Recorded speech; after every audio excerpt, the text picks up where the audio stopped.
যখন এই পৃথিবীটাই তোমার, তখন আমার বলে উল্লেখ করার কি দরকার আছে?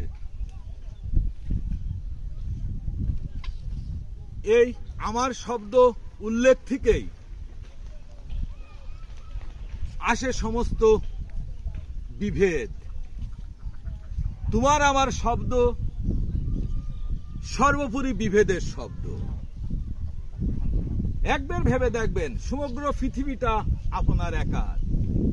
যখনই আমার বলে ফেলেন, তোমার বলে ফেলেন, শুধু এই শব্দ থেকেই তৈরি হয় আমাদের সর্বোচ্চ বিভেদ। তাই বেরিয়ে পড়ুন, যেখানে যাবেন এই খোলা আসমান আপনার ছাদ, যেখানে যাবেন সেখানে আপনার, সেই স্থানটি আপনার, শুধু আপনার জন্যই, এই মানুষের জন্যই আল্লাহ তাআলা সমগ্র পৃথিবীটা উপভোগ করতে দিয়েছেন বা তাদের দিয়েছেন। এখানে আমার তোমার শব্দ ব্যবহার থেকে বিরত থাকলেই ইহকাল পরকাল পরম সুখের হবে। একটিবার ভেবে দেখবেন।